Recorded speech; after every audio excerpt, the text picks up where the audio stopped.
అందరం కళ్ళు మూసుకొని ప్రేయర్ చేసుకుందాం. మహోన్నతుడ, మహాగణుడ, సర్వశక్తిమంతుడ, సర్వాధికారి యేసయ్య, నీ ఘనమైన నామాన్ని బట్టి వందనములు స్తోత్రములు ప్రభు యేసయ్య. లెంట దినాల్లో దేవ యేసయ్య, చివరి దినంగా దేవ యేసయ్య నీ సన్నిధానంలో చేరి ఉన్నాం ప్రభు యేసయ్య. ఇంతవరకు మమ్మల్ని దేవ కాచి కాపాడే దేవ యేసయ్య, ప్రతిరోజు దేవ సాయంత్రం కాల దేవ యేసయ్య ధ్యానించడానికి దేవ యేసయ్య, ఈ వాక్యం వినడానికి మీరు ఇచ్చిన కృపను బట్టి వందనములు స్తోత్రములు ప్రభువా. ఇదిగో దేవ చివరి దినం సమీపించి ఉన్నాము దేవ యేసయ్య. ఈ దినం కూడా మీతో ఉండండి, మా అందరితో ఉండండి దేవేశయ్య, మా అందరితో మాట్లాడండి దేవేశయ్య. నన్ను బోరుగా వాడుకున్న దేవేశయ్య, నీ వాక్యాన్ని ప్రకటించండి దేవేశయ్య. వచ్చిన వాళ్ళందరికీ కూడా ఈ లెంట దినాలన్నింటినీ కూడా దేవేశయ్య ఫలభరితంగా ఉన్నాయని మేము అనుకుంటున్నాం దేవేశయ్య. ఈ లెంట దినాల్లో ఉన్న విత్తబడిన వాక్యం ఎంతో శ్రమపడి దేవ ఎంతో దేవేశయ్య ధ్యానించి ఎంతో టైం స్పెండ్ చేసిన దినాలు ఉన్నాయి ప్రభు యేసయ్య. చెప్పిన ప్రతి వారిని కూడా దీవించండి ప్రభు యేసయ్య, ఆశీర్వదించండి. ఒక్కొక్క స్పీకర్ని దేవ ఒక్కొక్క దినం వాడుకొని ఉన్నారు దేవ యేసయ్య. నీకే వందనములు స్తోత్రములు. ముఖ్యంగా దేవ పాస్టర్ గారికి ఇచ్చిన ఆలోచన కరికే వందనములు స్తోత్రములు. ఆయన ప్రయాస కరికే వందనములు దేవ యేసయ్య. పాస్టర్ గారిని దీవించండి, ఆశీర్వదించండి. వాళ్ళ ఫ్యామిలీని కూడా అభివృద్ధి చెందిన దేవ యేసయ్య. ఇంతవరకు మాట్లాడిన స్పీకర్స్ అందరినీ కూడా దీవించమని దేవ యేసయ్య. ఈ రోజు దినం కూడా దేవ యేసయ్య మా అందరితో ఉండే దేవ యేసయ్య, ఆది నుంచి అంతం వరకు మీరే నడిపించమని నా చిన్న ప్రార్థన యేసయ్య నామములో అడిగి వేడుకొంచున్నాను తండ్రి, ఆమేన్. అందరం బైబిల్ ఓపెన్ చేసి కీర్తనలు 22వ అధ్యాయం చదువుకున్నాను.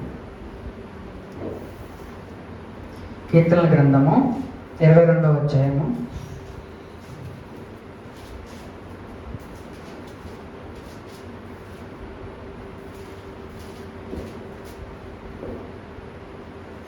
మార్చి చదువుకున్నాం.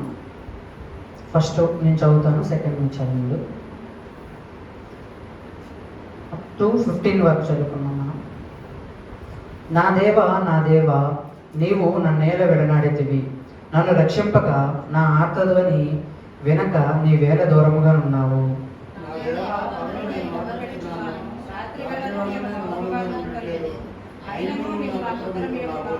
నీవు ఇశ్రాయేలు చేయి స్తోత్రముల మీద ఆశీనుడై ఉన్నావు.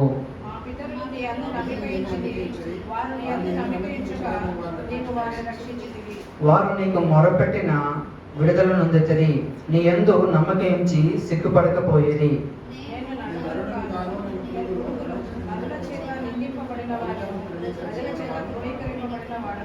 నన్ను చూచిన వారందరూ పెదవులు విరిచి తలాడించుచు నన్ను అపహాసించుచున్నారు.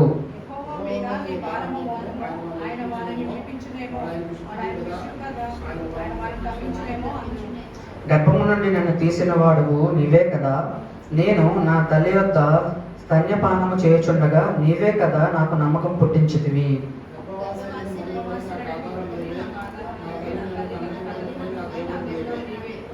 శ్రమ వచ్చి ఉన్నది, సహాయం చేయవాడెవడనూ లేడు, నాకు దూరముగా నుండకము.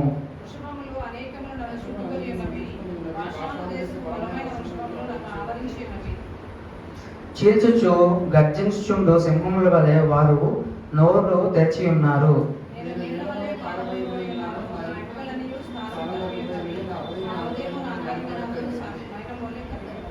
నా బలము ఎండిపోయి చిల్లపెంకుల వలె ఆయను, నా నాలుక నా దవడను అంటుకొని ఉన్నది. దేవుడు చదవబడిన వాక్యాన్ని ఆయన దీవించుగాక.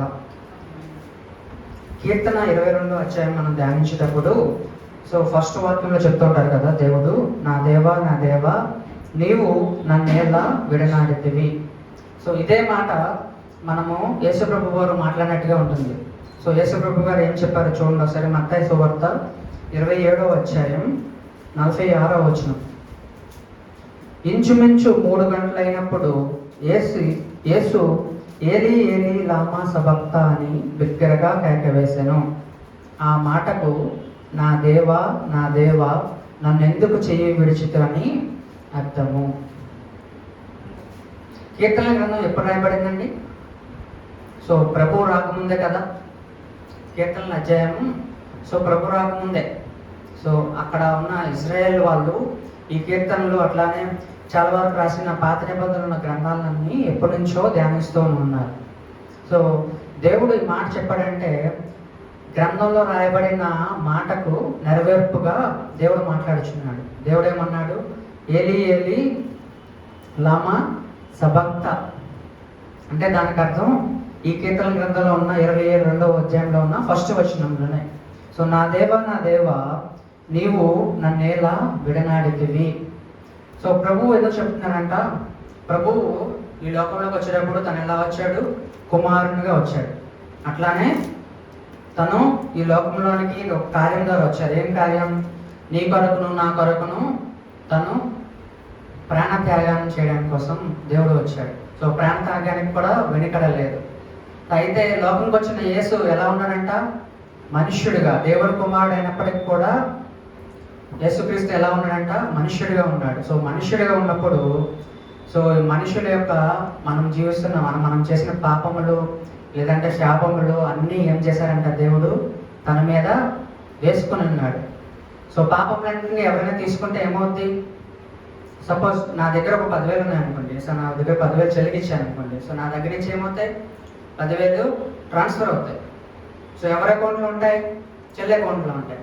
లేదా అంకుల్కి ఇచ్చారనుకున్నాం, చెల్లి నుంచి అంకుల్కి వెళ్ళారు, అంకుల్కి దగ్గర ఉంటాయి. అట్లానే సో దేవుడు మన ఈ లోకంలోకి వచ్చినప్పుడు సో నా శాప భారములను ఆయన తన మీద వేసుకున్నాను. సో మనం ఆయనని ఎట్లా చేసామంట? పాపం లేని వాడిని పాపం చేసిన వాడినిగా చేశాం. సో మనందరికీ తెలుసు పాపాన్ని దేవుడు తీసుకుంటాడా లేదా చేర్చుకుంటాడా? పాపిని చేర్చుకుంటాడా? దేవుడు చేర్చుకోడు కదా. సో దేవుడికి పాపం అన్నా సరే తనకి ఇష్టం లేదు. సో మనందరం పాపం చేసుకున్న ఆయనకి ఏమైందంట? సో ఎంతో పాపం తన మీద భారం అయిపోయింది.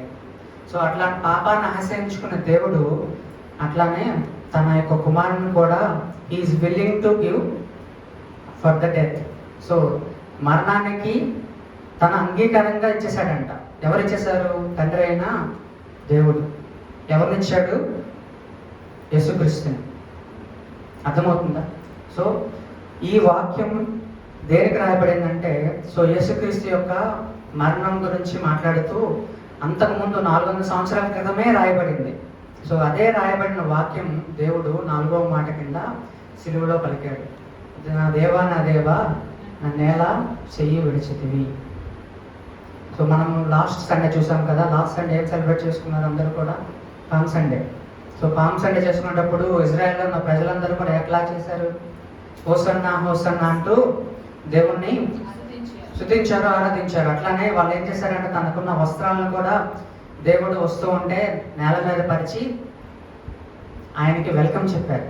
సో మనం ఇప్పుడు చెప్తాం కదా, ఎవరైనా అతిథులు వస్తే మనం ఏం చేస్తామంట? రెడ్ కార్పెట్ పరుస్తాం. సో ప్రస్తుత దినాల్లో మనం ఎట్లా చేస్తాం?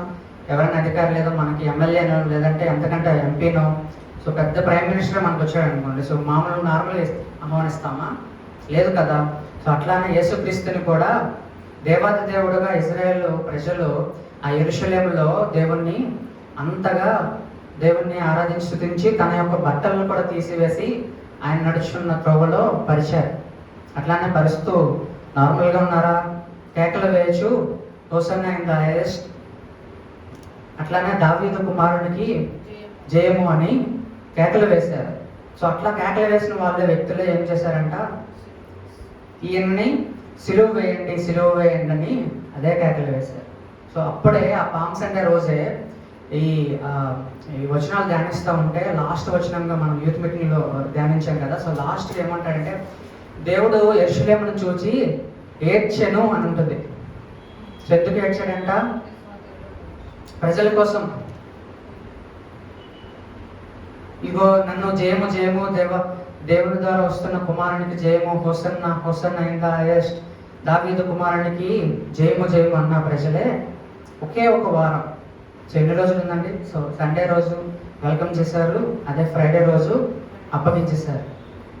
సో దేవుని అప్పగింపు నార్మల్గా కాలేదండి. నేను చెప్పాను కదా. సో కీర్తన గ్రంథంలో రాయబడిన వాక్యం అంతకుముందే దేవుని గురించి చెప్పుచున్నది. అట్లానే ఈ ఇజ్రాయేల్ ప్రజలు దేవునికి కరెక్ట్గా ఏం చేస్తారంటే పాస్ ఓవర్ అనే ఫెస్టివల్లో ఉంటారు. రైట్, పాస్ ఓవర్ అనే ఫెస్టివల్ ఉంటారు. సో నేను ప్రాజెక్ట్ చేస్తున్నప్పుడు సో నా ప్రాజెక్ట్లో ఇజ్రాయెల్ వాళ్ళు ఉన్నారు. నా మేనేజర్ వచ్చి షేష్ సోలమన్. అట్లానే గూగుల్ నుంచి కనెక్ట్ అయిన ఇంకొక మేనేజర్ పేరు అసాఫ్ లీవ్. అసాఫ్ లీవ్ అంటే లేవీయుడు అని అర్థం. సో వాళ్ళు ముందుగానే ఒక వారం ముందుగానే మాకు ఇన్ఫార్మ్ చేశారు. సో ఏవైనా ప్రొడక్షన్ డిప్లాయ్మెంట్స్ ఉంటే కనుక మీరు ఒక 1 వీక్ పోస్ట్పోన్ చేసుకోండి అని. ఎందుకు పోస్ట్పోన్ చేసుకోవాలని అంటే, సో వాళ్ళు చెప్పారు కదా, సో వీఆర్ అబ్జర్వింగ్ ఏ పాస్ ఓవర్. సో ఎప్పుడైతే ఇజ్రాయెల్ ప్రజలు ఆ ఐగుప్తు నుండి తన తొలిచూలు కుమార్తెకు చనిపోవలసిన వాళ్ళు, అంటే ఆ కుటుంబంలో తన యొక్క తొలిచూలు కుమారుణ్ణి చనిపోవలసింది ఆ మరణ దేవత. సో ప్రతి ఒక్క ఇంటిని దాడుతున్నప్పుడు సో ఇజ్రాయెల్ ప్రజలకి దేవుడు వాగ్దానం చేస్తారు కదా, ఐగుప్తు వాళ్ళకి మాత్రమే ఈ మరణం ఉంటుంది కానీ మీకు మరణం ఉండదు. సో దీనికి నిబంధనగా ఒక గొర్రె పిల్లని రక్తాన్ని మీరు ఏం చేశారంట చెప్పాలి, వింటున్నారా? తెలిసిన వచనాలే కదా. సో గొర్రెపిల్ల రక్తాన్ని ఏం చేశారు, వాళ్ళ యొక్క ఇంటి గోడలకు కమ్మలకు రాశారు. సో అప్పుడు రాసినప్పుడు ఏమైందంటే ఆ మరణం దోత వాళ్ళ ఇంటి నుంచి దాటిపోయింది. సో అదే జ్ఞాపకం చేసుకుంటూ పాస్ ఓవర్ని వాళ్ళు ఫాలో అవుతూ ఉన్నారు. సో పాస్ ఓవర్ ఫాలో అయ్యేటప్పుడు కూడా ఆ దినాన్ని ఇప్పటివరకు జ్ఞాపకం చేసుకుని ఇజ్రాయెల్ ప్రజలు పాత నిబంధనలు ఉన్నట్టుగానే పాత నిబంధనల్లో వాక్యాల్లో ఉంటుంది. సో పాస్ ఓవర్కి ఎలా సెలబ్రేట్ చేసుకుంటారంటే, సో ప్రతి కుటుంబం నుంచి ప్రతి ఒక్కొక్కరు చొప్పున గొర్రెనైనను మేకనైనను దేవాలయానికి తీసుకుని వచ్చి వాటిని బలిగా అర్పించాలి. సపోజ్ మన ఫ్యామిలీలో 5 మెంబర్స్ ఉంటే 5 మెంబర్స్కి గుర్తుగా ఏం చేయాలంట, ఒక గొర్రెనైనా ఒక మేకనైనా తీసుకొని రావాలి, రైట్? సో అట్లా సో ప్రతి ఒక్కరు ఒక్కొక్కరిని అర్పించాలి. అయినప్పటికీ దేవుడు మనకి ఏం చేశారు, మనందరి కోసం తానే శిలువలో అర్పించబడి ప్రాణత్యాగాన్ని చేశారు. ఈజ్ విల్లింగ్, ఆయన చనిపోవడానికి సిద్ధమైపోయారు. ఎవరిగా బలి పశువుగా మనందరి వరకు ఈ పాస్ ఓవర్ డేస్లో. అట్లానే మీరు అబ్జర్వ్ చేస్తే పాస్ ఓవర్ దినంకి ఎవరైతే ఇంటి దగ్గర నుంచి తీసుకొచ్చారో ఒక్కొక్క మేకనైనా సరే గొర్రెనైనా సరే వాళ్ళు ఆ మేకని కానీ గొర్రెని కానీ తీసుకొచ్చేటప్పుడు సో వాటికి పరీక్షలు చేస్తారంట. సో ఎక్కడైనా సరే మేక కానీ గొర్రె కానీ ఏదైనా ఉందేమో చూడాలి, లేదా గుడ్డుదా, లేదా కాలు విరిపోయిందా, లేదా కుంటిదా, అనారోగ్యం ఉందా, అట్లాంటిదంటే తీసుకురారంట. చూడండి వాళ్ళు ఇజ్రాయెల్ ప్రజలు ఎంత నిష్ఠ ఉంటారో. సో వాళ్ళకి నిబంధన రాసింది, ఆ నిబంధన ఇప్పటికీ మేరంట. సో ఇప్పటికి కూడా 2వ రాత్రికి వచ్చేటప్పుడు ఎర్రపేలను తీసుకొస్తారు. ఆ ఎర్రపేలకి అబ్జర్వ్ చేసేటప్పుడు కూడా ఒక్క మచ్చ కూడా ఉండకూడదు. సో దేవుడికి ఇచ్చేటప్పుడు బలిలో మనము ఏమవ్వాలి, శ్రేష్టమైనది. సో దానికి దర్శనంగానే దేవుడిని తీసుకొచ్చి ఆ సండే రోజు లేదంటే అప్పుడు ఇజ్రాయెల్ లోపలికి జెరూసలేములోకి ఆహ్వానించిన తర్వాత ఆ రాత్రి సైనికుల చేత అప్పగింపబడిన క్రీస్తు ఏమవుతాడు, పరీక్షలకు లోనవుతాడు. సో మనకందరికి తెలుసు కదా, పిలాతు దగ్గరికి గవర్నర్ దగ్గరికి వెళ్ళి హీ వాజ్ ఎగ్జామిన్డ్. సో ఆయనకి చాలా పరీక్షలు చేశారు. ఈయనలో ఏమైనా నిందుందా, శిక్ష వేయడానికి ఈయన నిజంగా చేశాడా, అర్హుడా అని శిక్ష వేస్తూ అన్నిటిని పరీక్షించి ఆ గవర్నర్ చెప్తారు కదా, ఈయనలో ఏ లోపమును కనుగొనలేకపోయాను, రైట్? సో ఆయనలో ఏ పాపము కూడా పరీక్షలో కనిపెట్టలేకపోయారంట. సో అట్లాంటి ప్రభువు పాస్ ఓవర్ డేస్లో సో మేకగా గొర్రెలుగా ఎవరైతే అర్పింపబడ్డారో వాళ్ళందరూ ఎగ్జామిన్ చేసేటప్పుడు సో మన ప్రభువు కూడా అటువంటి పరీక్షలకు లోనయ్యారు. సో ఇవన్నిటిని ఆలోచిస్తూ ఉంటే నేను చెప్పిన విధంగానే కీర్తన గ్రంథంలో రాసిన 1వ అధ్యాయం ప్రకారంగానే నా దేవ నీవు నేల విడనాడితివి, ఇదే మాట దేవుడు పలికాడు. అట్లానే ఇజ్రాయెల్ పాటిస్తున్న పాస్ ఓవర్కి నిదర్శనంగా దేవుడు ఎగ్జామిన్ చేపట్టాడు. అట్లానే ఆ పాస్ ఓవర్ యొక్క బలిగా దేవుడు అర్పింపబడ్డాడు. సో ఇదే అధ్యాయంలో రాస్తూ చూడండి ఒకసారి, ఇంకొంచెం ముందుకు వెళ్దాం. 6వ అధ్యాయంలో ఉంటుంది కదా, నేను నరులను కాను, నేను పురుగును, నరుల చేత నిందింపబడవాడును, ప్రజల చేత తునీకరింపబడిన వారును. సో ప్రజల్లో చెప్పాను కదా అంతకుముందే, సో హోసన్నా హోసన్నా అని జయమని ప్రకటించిన వాళ్ళే ఏమన్నారంట, ప్రజల చేతే తృణీకరింపబడ్డాడు. బరబ్బాని బందిపోటు అయిన దొంగనైనా సరే వదిలేయండి, ఈయన మాత్రం సిలువ వేయండి అన్నారు లేదా? సో చాలామంది మనం చూసాం కదా నిజంగా ఈస్టర్ కంటాట్లో ఆ యొక్క ప్రదర్శనలో కూడా అర్థమవుతుంది. చాలామంది ప్రజలు మీరు చూసేవారు లేదా కానీ సో ఆయనకి సిలువేయండి సిలువేయండి అని నడుస్తూ ఉంటాడు. సో అదే యొక్క నిదర్శనంగా మనకు కనబడుతుంది కీర్తన గ్రంథంలో. నరుల చేత నిందింపబడిన వాడును, ప్రజల చేత తునీకరింపబడిన వాడును. సో మనం గుడ్ ఫ్రైడే రోజు ఇంకా అధ్యాయ ధ్యానం చేస్తాం. ఇంకా ప్రజలు ఇంకా ముందుకు వెళ్ళి ఏం చేశారంట, దేవుణ్ణి నిందించడం కాకుండా నోటిలో ఉన్న ఉమ్ముని అంటే స్పిరిట్ని కూడా ఆయన మీద వేశారు. సో ఎగతాళి చేశారు. ఇంకొంచెం ముందుకెళ్తూ ఉంటుంది కదా, నన్ను చూచు వారందరూ పెదవులు విరిచి తలలాడించు నన్ను అపహసించరి. నిజమే, నువ్వు దేవుని కుమారుడు అయితే నిన్ను రక్షించుకో అని చాలామంది అపహాసం చేశారు. ఆ అపహాసానికి నిదర్శనంగా ఆయన యొక్క శిలువ పైన కూడా ఒక ప్లేట్ పెట్టారంట. ఆ ప్లేట్ పైన ఏం రాసి ఉంటుందంటే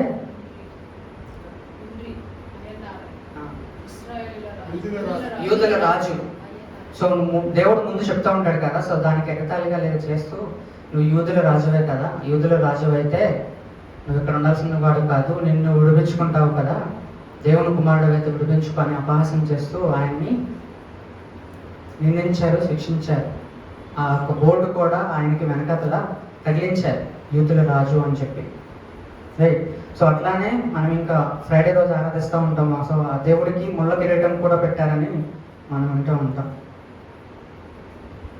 ఇంకొక చూడండి, యెహోవా నీ భారము, యెహోవా మీద నీ భారం మోపము, ఆయన వాడిని విడిపించిననేమో, వాడు ఆయనకు ఇష్టడు కదా, ఆయన వాడిని తప్పించునేమో అందరూ. నిజమే, ఇందాక చెప్పాను కదా మాట, దేవుడు మీ ఫాదర్ అంటావు కదా, నా తండ్రి అని చాలా సమయాల్లో దేవుడు సంబోధిస్తూ ఉంటాడు. సో ప్రభువే నీ తండ్రి అయినప్పుడు కొడుకుని అట్లా వదిలేస్తారా? నిజంగా సొంత కొడుకు ఎక్కడైనా సరే ఏదైనా సరే యాక్సిడెంట్ జరిగితే నిజమైన తండ్రి ఊరుకుంటాడా? పరిగెత్తడా? ఏ సమయంలో అయినా సరే తన తండ్రికి విడిచిపెట్టినట్టుగానే అట్లానే ప్రభువుకి నిన్న చెప్పినట్టుగానే తండ్రికి ఇష్టమాయను అని రాసి ఉంటుంది. ఎవరికి ఇష్టమాయనంట? తన కొడుకుని మరణానికి అప్పచెప్పడానికి తండ్రి కంట ఇష్టమాయన. ఎందుకు ఇష్టమాయనంటే నా అందరి పాపమును తన మీద వేసుకున్నాడు. సో దేవుడు పాపాన్ని సహించడు. సో అట్లాంటిగా దేవుడు ఏం చేశాడంటే మరణానికి అప్పచెప్పడానికి తన కుమారుణ్ణి ఇచ్చేశాడు. ఇంకొంచెం చూడండి ఒకసారి, దేవుడే కొన్ని మాటలు చెప్తూ ఉంటాడు. 11వ వచనంలో ఉంటుంది కదా, శ్రమ వచ్చి ఉన్నది, సహాయము చేయవాడును లేడు, నాకు దూరముగా నుండకము. వృషభములు అనేకములు నన్ను చుట్టుకొని ఉన్నవి, భాషాన దేశపు బలమైన వృషభములు నన్ను ఆవరించి ఉన్నాయి. నిజమే. సో ఆ యొక్క బందిపోటులతో పాటు మధ్యలో యేసుప్రభుని సిలువ వేసేటప్పుడు కూడా సైనికులకి చాలామంది వచ్చి ఉన్నారు కదా, వాళ్ళ దగ్గరే ఉన్నాయంట వృషభములు. వృషభములు అంటే గుర్రాలు. ఆ గుర్రాలు భాషాన దేశపు బలమైన వృషభములు. అందులో ఇంకా ముందుకెళ్ళి చూడండి ఒకసారి, చీల్చుచు గర్జించుచునుండు సింహము వలె వాళ్ళు నోరు తెరిచి ఉన్నారు. సో వాళ్ళ నోరు ఎట్లా ఉన్నాయంట? సింహముల వల్లే గర్జించు. ఇట్లా ఇంకా చెప్పాను కదా, నువ్వు దేవుని కుమారుడు అయితే నువ్వు విడిపించుకో, నువ్వు యూదుల రాజు అయితే నువ్వు విడిపించుకో, లేదా బయటపడు, నీకెందుకు ఈ శిక్ష, లేదంటే నిన్ను యేసుని సిలువేయండి అని ఎట్లా అంటారంటే సింహముల వల్లే గర్జించున్నారంట. సింహం గర్జిస్తే ఎంత పెద్ద సౌండ్ వస్తుంది. సో అట్లాంటి డెసిబెల్ సౌండ్తో అందరూ దేవుణ్ణి గర్జించు, దేవుణ్ణి నిందిస్తూ ఉన్నారు. ఇంకా చూడండి, నా ఎముకలన్నీ స్థానము తప్పి ఉన్నవి, నా హృదయము నా అంతరంగమందు మైనము వల్లే కరిగిపోయి ఉంచున్నది. నిజమే, దేవుడు ఆ మాటలు వింటా ఉంటే సో ఆయన మనసు ఎట్లా అంట మైనం వల్లే కరిగిపోతుంది. అయినప్పటికీ కూడా దేవుని యొక్క కార్యాన్ని విడిచిపెట్టలేదు. నిజమే, ఒక చిన్న మాట అంటే సో మన మనసు ఎలా అయిపోద్దంట, చిన్నదైపోద్ది, లేదు కుదించిపోద్ది, లేదా మైనంలాగా చిన్నగా కరిగిపోతూ ఉంటుంది. అట్లాగా ఇంత దేవుడు తన లోకానికి వచ్చి తన శిష్యుని ఏర్పాటు చేసుకొని ఇజ్రాయెల్లో ఉన్న వాళ్ళందరికీ కూడా గుడ్డివాడికి కళ్ళునిచ్చి, చెవిటివాడికి వినబడేలాగా చేసి, అట్లానే గుంటివాడికి కాళ్ళు ఇచ్చి నడిపించిన దేవుడు. సో అంటే హెల్ప్ చేయడానికి వచ్చాడు కదా. సో అట్లాంటి దేవుడికి వీళ్ళందరూ ఎట్లా చేస్తున్నారంటే సింహముల వల్లే గర్జించు ఆయన పైన నిందలు వేసి ఉన్నారు. సో అట్లాంటప్పుడు దేవుడు ఏమంటున్నారు కదా, నా హృదయమును నా అంతరంగమును మైనము వల్లే కరిగి ఉన్నది.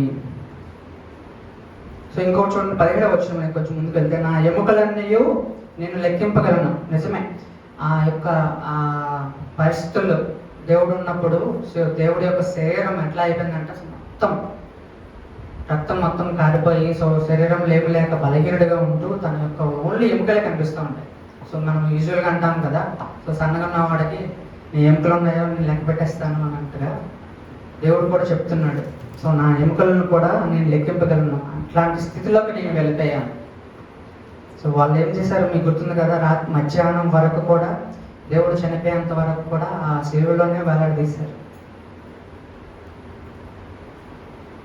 ఇంకొకటి నెరవేర్పుగా రాసండి చూడండి ఒకసారి, 18వ మాటలో ఇది నెరవేర్పు వచ్చిన, నా వస్త్రమును వారు పంచుకొని ఉన్నారు, నా అంగీ కొరకు చీట్లు వేయుచున్నారు.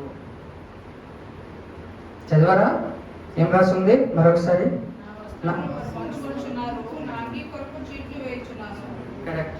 సో నిజమే కదా, దేవుని యొక్క అంగీ ఏం చేశారంటే వాళ్ళందరూ సైనికులు చీట్లు వేసుకున్నారు. సో నాకు కావాలి అనేటప్పుడు అందరూ అడుగుతున్నప్పుడు, సో అట్లా కాదు మనం చీట్లు వేసుకుందాం. నిజంగా దేవుడి యొక్క నెరవేర్పు సో దేవుడు రాకముందే రాయబడి ఉన్నది. సో నిజంగా అక్కడ నెరవేర్చిన కార్యము కీర్తనలు రాసినప్పుడు, అంటే దేవుడు రాకముందే రాసినప్పుడు ఇవన్నీ నెరవేర్పుగానే ఉన్నాయి. సో అట్లాంటి నెరవేర్పుకున్న దేవుడు సో మరొకసారి తన సెకండ్ కమింగ్కి రాబోచున్నాడు. సో అప్పుడు వచ్చిన దేవుడు సో బలియాగంగా ఎట్లా అయితే క్రీస్తులో వచ్చాడో, లేదా సిలువను చూపిస్తూ సిలువ కార్యం చేయడానికి వచ్చాడో, సో అట్లా రాడు. ఈసారి ఎలా వస్తాడు? అధికారంతో వస్తాడంట దేవుడు. సో మనలందరినీ తీసుకువెళ్ళాలి. సో అట్లానే దొంగ చెప్తాడు కదా 2వ మాటల్లో, నీవు పరదేశంలో వెళ్ళినప్పుడు నన్ను జ్ఞాపకం చేసుకున్నాను.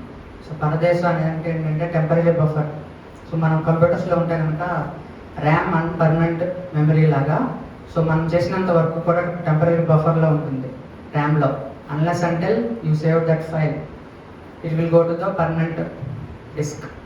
సో అట్లానే పరలోకానికి కంటే సో టెంపరీ బఫర్ లాగా పరదేశం అని ఒకటి ఉంటుంది. సో మన దేవుళ్ళలో నిద్రించిన వాళ్ళందరూ కూడా పరదేశంలోకి వస్తారు. సో దేవుడు ఆదేశిస్తే ఆ పరదేశంలో ఉన్నవాళ్ళు అట్లానే ప్రకటనలో రాయబడుతుంది కదా, చనిపోయిన వాళ్ళందరూ కూడా నిద్రలోంచి లేచి దేవుడి కొరకు యుద్ధం చేస్తారు. తను రాజుగా రాబోచున్నాడు, తన సైన్యాన్ని నిర్మించుకోవడానికి రాజుగా వస్తాడు, సాతానుతో యుద్ధం చేస్తాడు, అరమగిద్యోను అనే యుద్ధం. ఆ యుద్ధం తర్వాత మనల్ని అందరినీ కూడా పరలోకానికి తీసుకెళ్ళబోచున్నాడు. సో అదే క్రీస్తు సో మరొకసారి వచ్చినప్పుడు సో మనల్ని అందరిని కూడా జ్ఞాపకం చేసుకొని సో మనందరిని కూడా పరలోకానికి చేర్చుగాక. ఆమేన్. ఈ వాక్యం దేవుడు దీవించుగాక.